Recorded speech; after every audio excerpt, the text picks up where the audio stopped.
Great Lakes? More like making me greatly terrified of large bodies of water and the surrounding wilderness. The Great Lakes of North America might be a beautiful and fun place to visit, but creeps both natural and supernatural might just make your visit a living nightmare. Enjoy these allegedly true and scary Great Lakes stories, and don't forget to send me your scary stories so I can narrate them. I'm looking for scary motel stories and creepy things seen at hot springs. Just post your stories at darkstories.org. However, if you have a terrifying workplace story, send it to me at eeriecast.com/submit instead, so I can possibly have it narrated for a new podcast. If you want more terror between episodes, don't forget to check eeriecast.com for more scary shows like this one. Now, let's begin. My 7th birthday. From Anonymous. I'm from the Upper Peninsula of Michigan, really right next to Lake Superior. You could probably guess back in 1991 there really wasn't much crime there. My parents, as well as other parents, always let their children wander either alone or in groups. I was born in June, and so every summer my birthdays were always outside, at the beach, or barbecue-type parties that usually lasted all day. That year, my 7th birthday was no different from the others.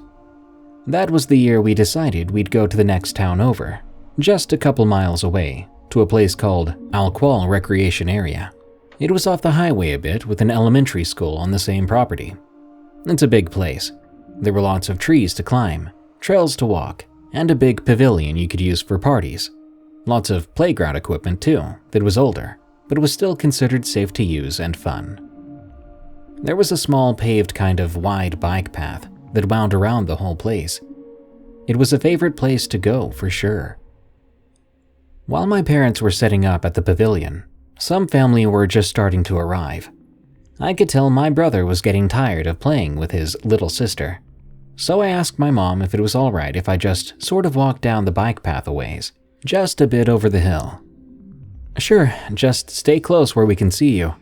I remember her saying that to me. Okay. And that was it. I left my brother to hang with the cousins, while I walked off on my own a bit. It was such a sunny, bright afternoon. There really was no darkness on the bike path.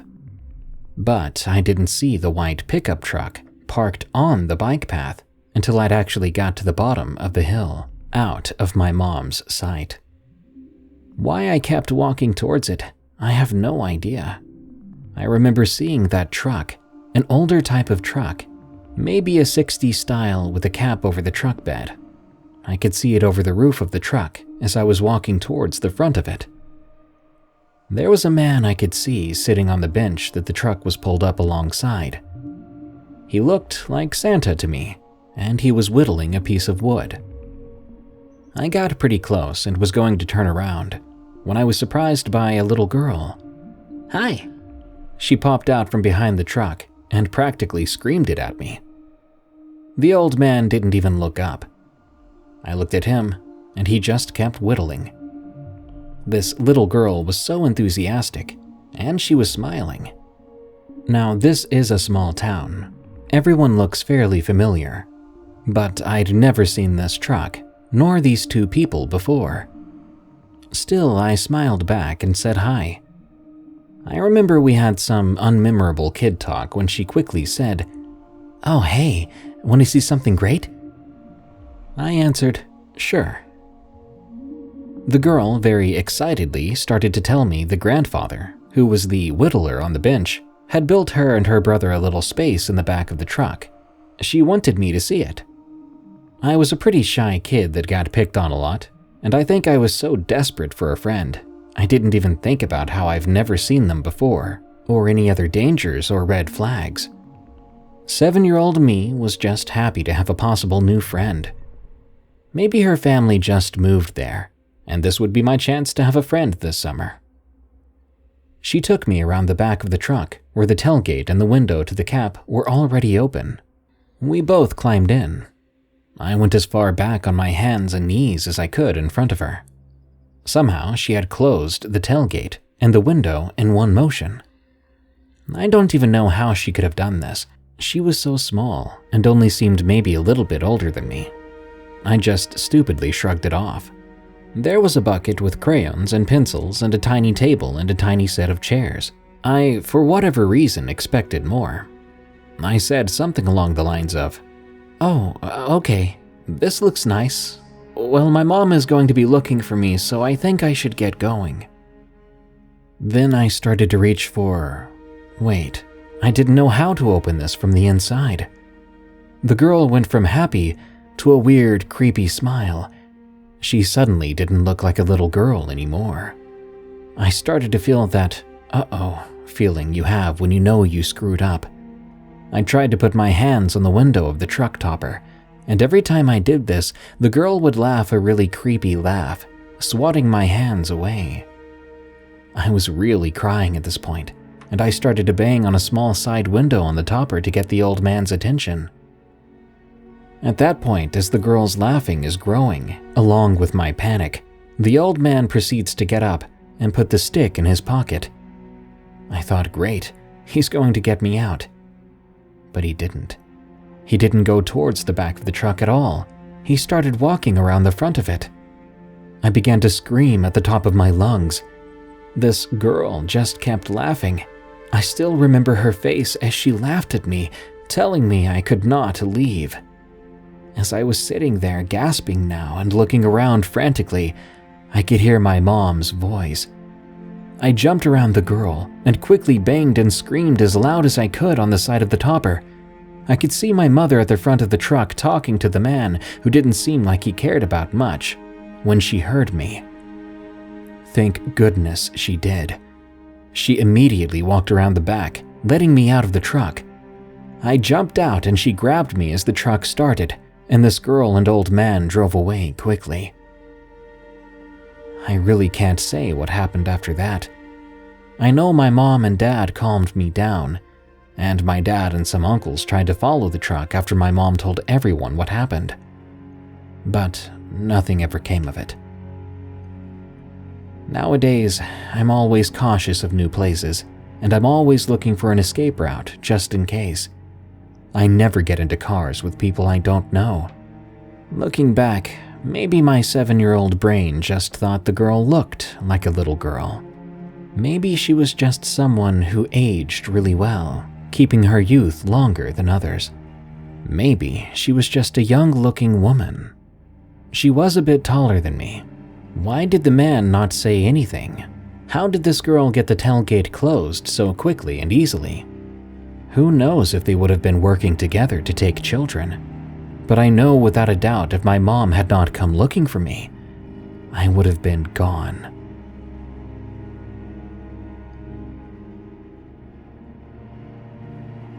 This happened a few years ago. There's some background before we get to the lake part. I feel like everything before it is important. I was about 14 to 15 and we were going to a family campground in Michigan for a family reunion with my dad's side of the family. We do this every year. Drive a couple of hours, say hellos to family we haven't seen since last year, and get unpacked. Everything was normal this time around. We hung out and fished in the pond that was in front of the cabins. Soon it got dark and my sister and I, and a couple of my cousins, decided to walk around the pond to the playground. It wasn't that far, maybe a couple of 100 feet at most. It was within whistling distance, if that can be used as a unit of measurement. My dad's cousin, who we'll call C, likes to whistle at us to get us to come back to the cabins. A single note, high and sharp. It was dark and we were using the flashlights on our phones to see. We went down the slides, climbed the jungle gym thing, then my cousin, who we'll call B, decided that we should tell ghost stories. Random nonsense that we've heard and were repeating to each other, such as La Llorona, Bigfoot, skinwalkers, etc. Soon we walked back around the pond to the cabins, because we heard C whistle at us. We spent maybe an hour around the campfire before we were all off to bed. The cabins we were staying in had 2 rooms. Each room had a single window. The room where the door from the outside enters contains a mini fridge, a small table with 2 chairs, a microwave, and a fairly sized bed. I'm not sure how bed sizes work, so I'm just going to guess it was a queen size. The other room had 2 bunk beds. I woke up suddenly. I was sleeping on the top bunk. I'm not sure what time it was, as my phone was charging on the windowsill, but it was dark. I was lying on my side facing the wall. I didn't really notice what woke me at first. Everything seemed normal. That was until I noticed a pressure on my head above my ear. It felt like a hand was being slightly pressed down. I first thought that it was my sister, so I quickly raised my hand to try and grab who was touching me. My hand hit empty air. I sat up and turned to see if my sister was standing there, but she was sleeping on the other top bunk across the room. There was no way she could have gotten from beside my bunk bed to up on hers without making any noise. I slowly laid back down, looking around the room, but seeing nothing besides our suitcases on the floor. I wasn't about to get up to look in the bunk under mine, so I just stayed there. I'm not sure when I fell back to sleep, but soon it was morning. Throughout the morning, everything was fine until around maybe 1 or 2 p.m. I started getting a headache on the side of my head above my ear. I took some Tylenol and everything went back to normal, and I went swimming. Now, this is where the title of the story comes in. We were in the pond. There was a floating dock in the middle, and we were jumping from it. I had jumped a few seconds ago myself, and was now watching my cousins jump in before I climbed back up the dock. It happened suddenly. 2 hands came down on the top of my head, shoving me under, but not holding. I came up slightly, sputtering and wiping water from my eyes. No one was near me. No one was close enough to have shoved me under. No one saw anything either. I did not feel okay with swimming more after that, so I just swam back to shore. We're going back to that campground this summer, and nothing more ever happened on that day or since. Hopefully, it stays that way. Wendigo Encounter from Rissa. I'm a 16-year-old girl. This story happened around November of last year, as of writing this, at my grandparents' house in upstate New York. Behind their house is farmland, and behind that are many acres of thick woods. There are several trails that have been created through these woods for walking or four-wheeling. I've been going on these trails all my life, and I've never truly felt that there is anything to be afraid of out there. On the day this story takes place, we were at my grandparents' house to celebrate my aunt's birthday. Anytime we visit there, my cousins and I always go into the woods to hang out and talk. On this occasion, it was just me and one of my cousins, Grace. As we reached the tree line, everything felt normal. However, when we were probably half a mile into the trail, something felt off. My instincts were telling me something was wrong. It felt different than the usual paranoia I mentioned earlier. It felt like I had a real reason to be afraid. I didn't mention anything to Grace about this feeling, because she would probably just call me paranoid. As we kept walking, the feeling didn't ebb. Further into our walk, I swear I heard movement within the trees. I started to feel like we were being watched. Alarm bells were going off in my head. I was about to tell Grace that I think we should turn back, but her attention was focused on one side of the trail and the trees. She stopped walking and said, "What is that?" while pointing into the trees. I tried to see what she was seeing, but I told her that I couldn't see anything. Grace is taller than me, so perhaps she had a better view than I did. "There's a deer over there," she explained, slowly creeping into the trees, trying to stay quiet. I told her that I think we should go, because I was still freaked out. She replied, telling me to stop talking so I wouldn't scare the deer away. I could barely see her as she made her way closer to the supposed deer that I couldn't see. I was looking around myself, because Grace's absence made me feel even more scared. But then I heard her scream. My heart sank in my chest. After that was the approaching sound of her moving and breaking branches as she ran back toward the trail. She came into view not too long after, and I could finally see what she saw, and it wasn't a deer. It was this extremely pale, humanoid creature. It had the head of a deer, and it was pursuing her. I was frozen in place until Grace returned to the trail and she screamed for me to run, breaking my paralysis. I didn't dare look behind me. Together, we ran away from this creature, but I could still hear it chasing us. We managed to break through the trees into the field without it catching us. After that, I could no longer hear it until we made it to the house. I believe what Grace and I encountered that day was a Wendigo. It fits the physical description, and we were in the Great Lakes region, which is where they're said to exist. And if that's the case, I know it could have caught us and killed us if it wanted to. And I still wonder why it didn't. Grace and I have tried to tell our other cousins about what we saw as a sort of warning, but understandably they don't believe us. I hope they never have to experience what we did. One thing's for sure, I'll never return to those woods. Creature in the Water from MNBL 16. My fiancé and I rented an Airbnb on Lake Superior in Minnesota. It's a beautiful small cabin with a great view of Lake Superior. To get down to the lake, you have to go down a steep hill with stairs going down it. The first night went smooth. We had a fire on the beach until about midnight. When we were heading back, about to go back up the stairs, I heard a big splash in the water. I couldn't see anything because of how dark it was, but I had a bad, creepy feeling coming over me. My fiancé just said it's most likely a fish that jumped out. The next morning, we went back down to the beach to go kayaking on the lake, but when we got down there, everything was thrown around and messed with. The little storage garage was opened, and the paddles for the kayaks were broken. I noticed footprints in the sand going into the water. If you've never been to Lake Superior, it's extremely cold, and after a couple of minutes, your body gets completely frozen while swimming in it. I was confused as to why a person would do this. Was it a prank or something else? We got new paddles and went kayaking on the lake. It was fun until something big began hitting our kayaks.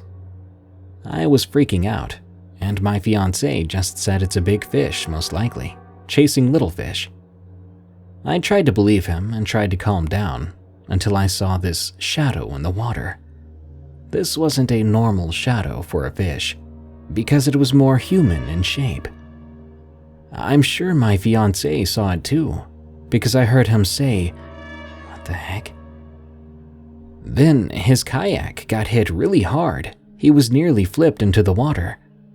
He looked at me and said, "Paddle, fast, get to the shore." We were about 1.5 miles off of shore, but we made it back to shore pretty quickly. Back on shore, my fiancé looked at me and said, "We're not going back in that water. We aren't having a fire tonight either. We're staying inside for the rest of the day." I asked him what he saw, but he said I don't want to know. Later that night, about 1 a.m, I woke up to go use the bathroom. The bathroom is next to the kitchen/living room, and in the living room, there's huge windows that look out over the lake. After I went to the bathroom, I went to the couch and looked out the window. It was a pretty quiet night. After about 5 minutes of watching, I heard something walking around outside. It sounded like it was walking on 2 legs and breathing heavily, like it just got done running for a while. That's when I got a bad feeling, but I just had to check it out. I wanted to know for sure what it was, so I went over to the front door to look out of it. I was looking around until I spotted it. It was next to our car, looking right at me. It had yellowish white eyes, and it looked to be at least 7 feet tall. I couldn't see much more because it was so dark. I was staring at this thing for a while. It was like we were having a staring contest. Then I heard this thing speak to me. It said my name in my fiance's voice, and it began to come closer to the door, repeating my name. My actual fiancé must have been up, because while I was backing up, I ran into him, scaring the crap out of me even more. He whispered to me, "I saw those eyes looking up at me in the water today." He continued, "Get in the bathroom, now. We're leaving as soon as the sun comes up tomorrow." We stayed in the bathroom all night, and we didn't sleep because this thing was walking around the cabin all night, repeatedly saying my name, banging and scratching at the cabin walls. Finally, it stopped around 3:30 to 4 in the morning. When the sun came up, we packed up everything and we went outside. The cabin had big scratch marks all over it. Our car had dents and scratches as well. My fiancé was mad, but he didn't want to stick around much longer. A couple months later, I saw on Facebook that that cabin had burned down and the owner sold the property. It makes me wonder if the owner knew what was in the water. All I know is I'm not staying in a cabin on Lake Superior again. We were followed. From Anonymous. My family and I took a vacation to visit some relatives 3 hours away from our city. It's a tradition we do every year in July or August. They live in a house along one of the Great Lakes. That means their house is about 30 minutes or so away from their city. I'll also note that my relatives own their own store in town, which they go to every weekday. One of the days we were visiting, my parents, my brother, and I decided to go check out their shop, since they recently relocated buildings due to owning multiple ones. When we arrived, we had to park at the back of the building in an alleyway. The building is on a street corner, so there's a road that runs along the front of the store and no parking lot because of the multiple other buildings around and attached buildings. I'm not too great at explaining things, so bear with me.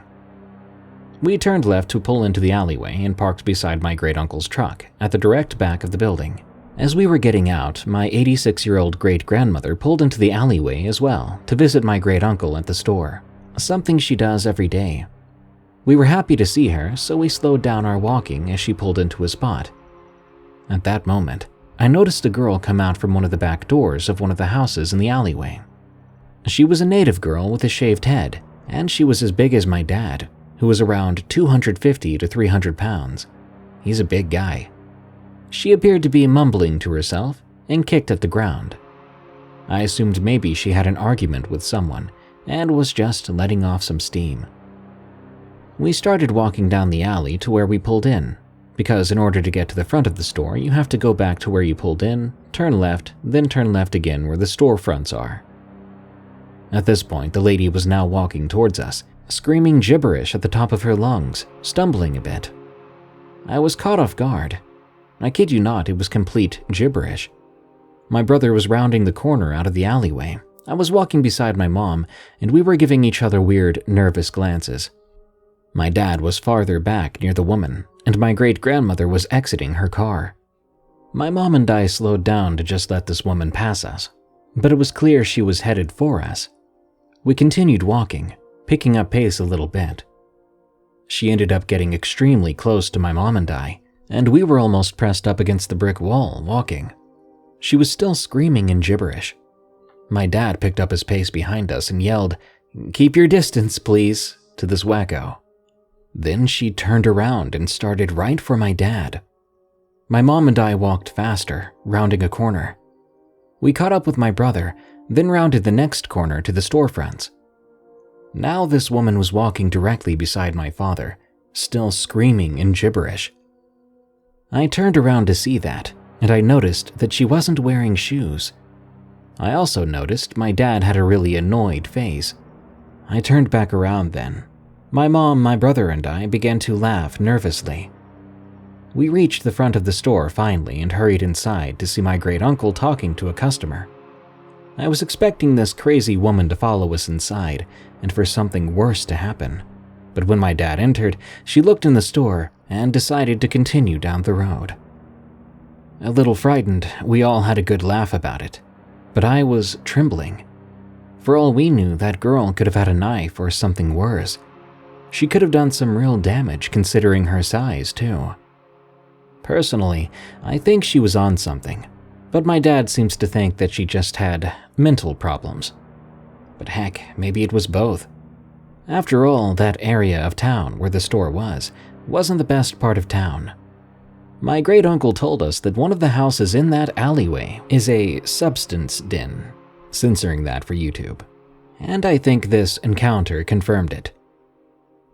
My dad admitted to my mom and I that he got really nervous too when she started coming near us. So that's why he yelled to get her attention on him.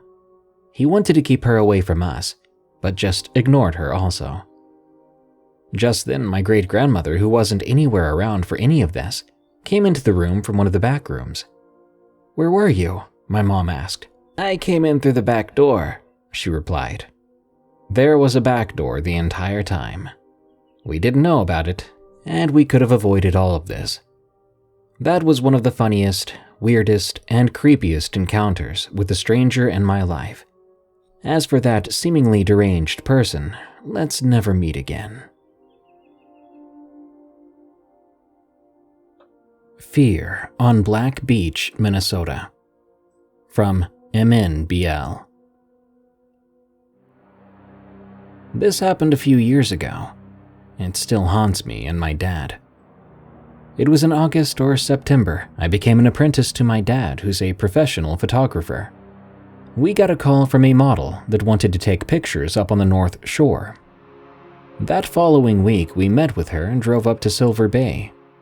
To those unfamiliar with Silver Bay, there are stories surrounding it of shipwrecks and odd things that happen in that area. My father and I believe ourselves to be empaths. This will be relevant later on. That day, we got to Black Beach at 8 p.m. We started our photo shoot a few hours later. Seemingly out of nowhere, I got this sharp pain on the right side of my head. Then I saw a vision of a sailor's death. My father noticed something was wrong with me. Even the model seemed to notice how heavy the atmosphere had gotten. Then suddenly, there was the sound of a cannon firing off. That was followed shortly after by the sound of a screaming man in the distance. That wasn't all. There was another sound, like coyotes or something howling and running towards us, but we couldn't see them. As we left the beach, I remember seeing that same sailor walking on my left side, and on the right side of his head was wooden shrapnel. I couldn't budge this feeling like we were supposed to get out, like something wanted us to leave. So we piled into the truck, and as we drove off, both me and my dad saw multiple sailors standing on the edge of the woods. Even after 6 years, the both of us still wonder if they were helping or they were the cause of that deep fear that we felt that night. That brings us to the end of this episode of Darkness Prevails. More terrifying stories are on the way soon, so subscribe and smash that like button. By the way, did you know this show is available as a podcast called Unexplained Encounters? Just search for, follow, and rate Unexplained Encounters on Spotify, Apple Podcasts, or your favorite podcast app. This show is part of the EerieCast network. Go to EerieCast.com for more scary podcasts, such as Freaky Folklore, which explores your favorite monsters, myths, and mysteries, as well as Redwood Bureau, a fictional horror podcast about an agent on the run from an evil secret organization that captures supernatural creatures and entities. Well, thanks for tuning in. Stay safe out there and stay creepy, because this world is a strange one.